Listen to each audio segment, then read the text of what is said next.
Pá, pá, pá. Aê, sim.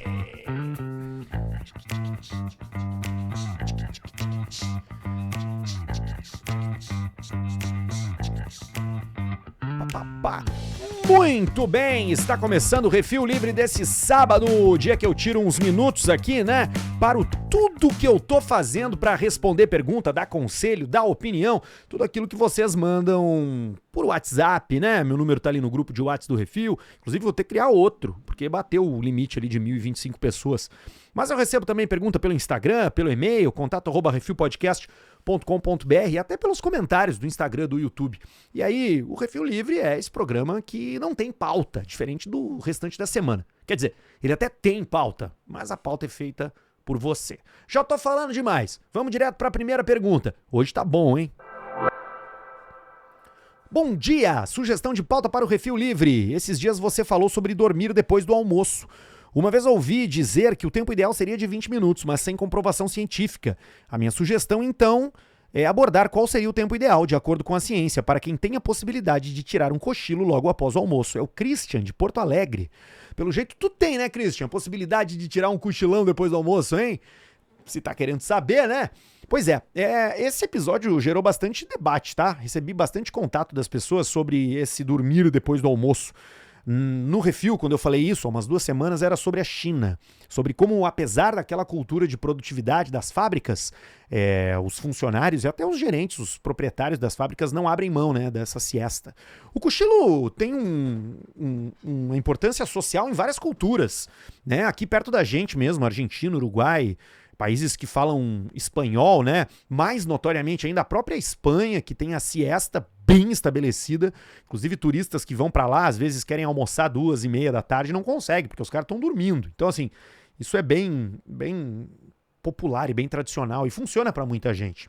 Pra mim não funciona, mas não é por causa do cochilo, é porque eu não tenho responsabilidade.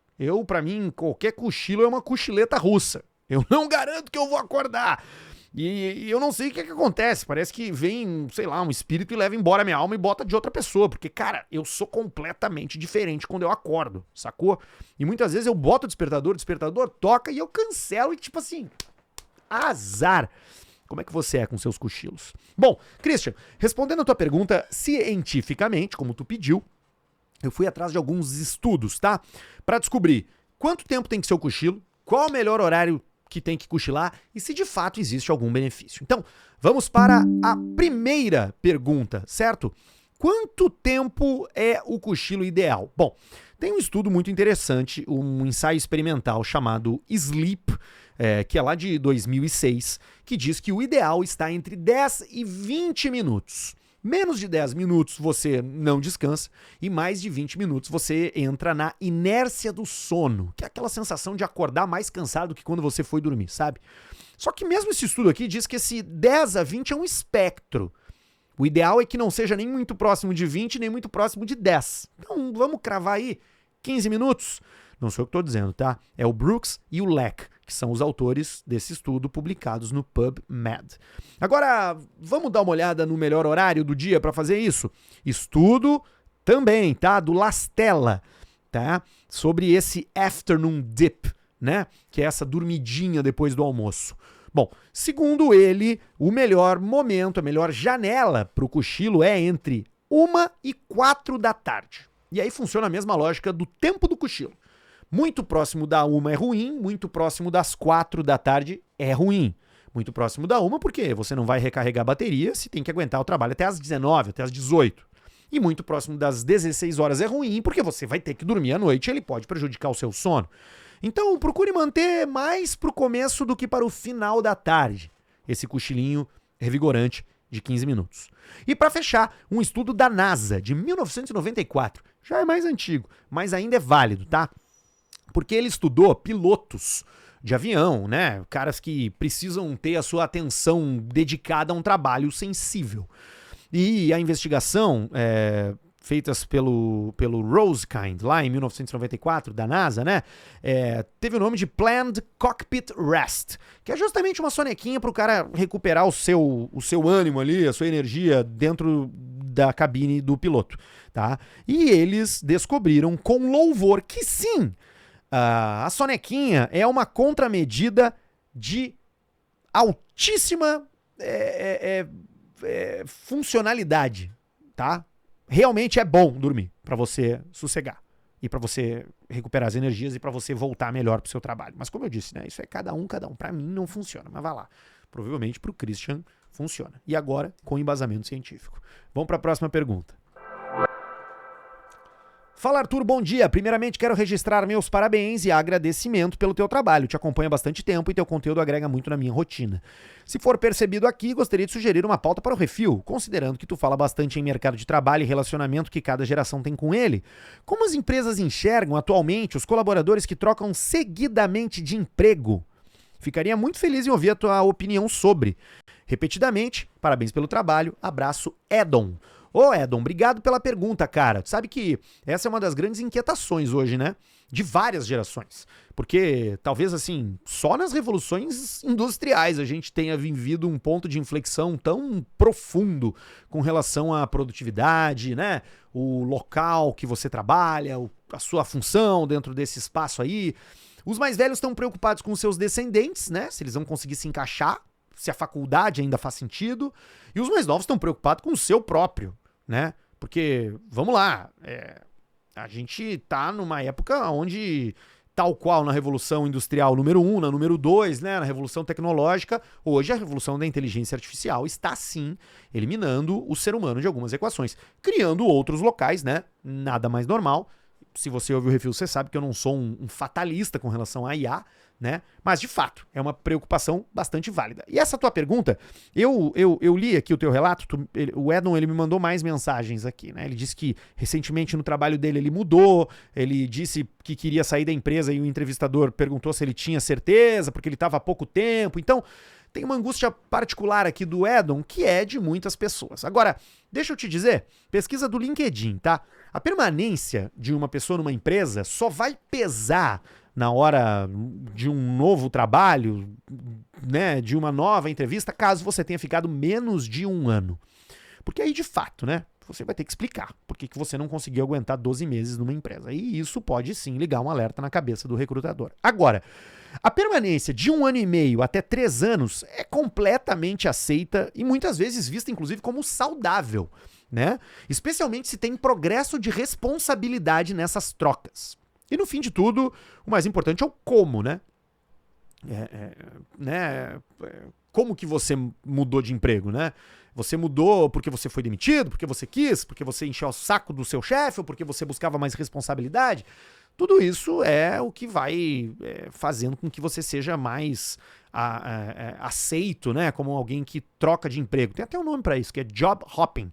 É um termo que fala mais para as gerações millennials e Z, né?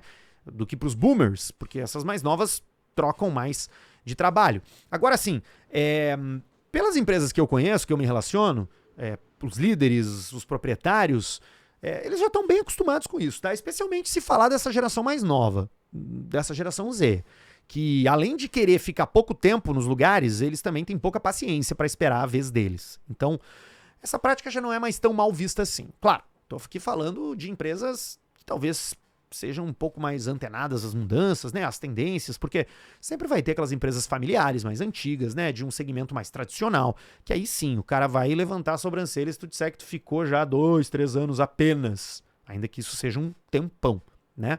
Então, Edon, fica tranquilo, velho. Talvez esse teu RH aí esteja te fazendo esses comentários aí, dizendo que tu tá há pouco tempo para tentar te manter. Porque hoje esse sim é um dos grandes problemas de empresas, a dificuldade de segurar os seus funcionários, justamente porque as pessoas estão tão à vontade para mudar de emprego. Tá respondido? Vamos para a última do dia. Fala, Arthur, parabéns pelo trabalho. Acho que você finalmente encontrou o seu programa perfeito. Só não desista, kkkk.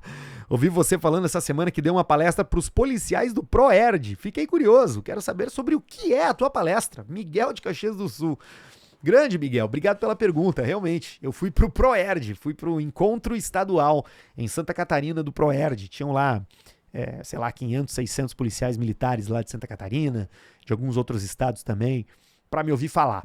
Bom, a minha palestra se chama Guia de Sobrevivência para o Futuro.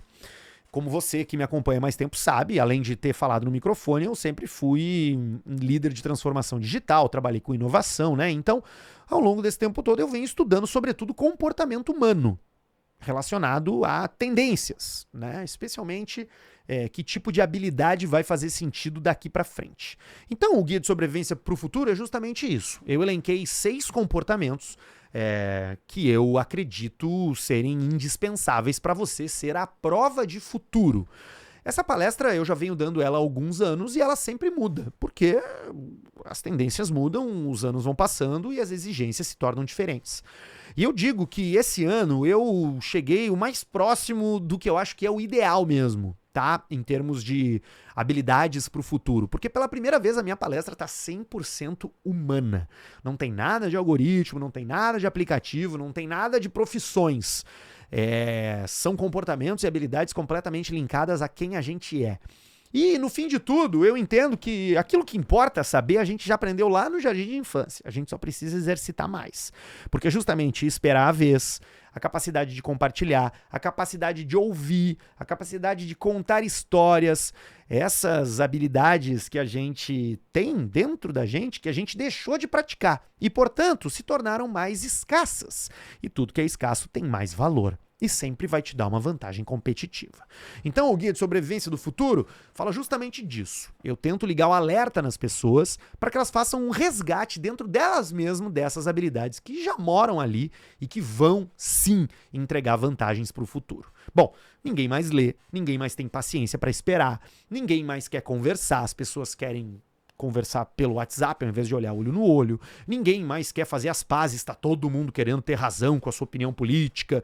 Então, se a gente puder escapar desse todo mundo faz, a gente vai ser a prova de futuro. Não vai ter emprego que vai nos derrubar, não vai ter crise que vai nos derrubar, não vai ter cenário mundial nenhum que vai te tirar do jogo se você for capaz de cultivar aquelas emoções, aquelas habilidades, aqueles comportamentos que ninguém mais cultiva. Porque é isso que tem valor. É o que pouca gente faz. E hoje o que pouca gente faz é ter paciência, é conversar, é fazer as pazes, é compartilhar. Então, é mais ou menos por aí. Tá respondido? Então tá. Por hoje era isso.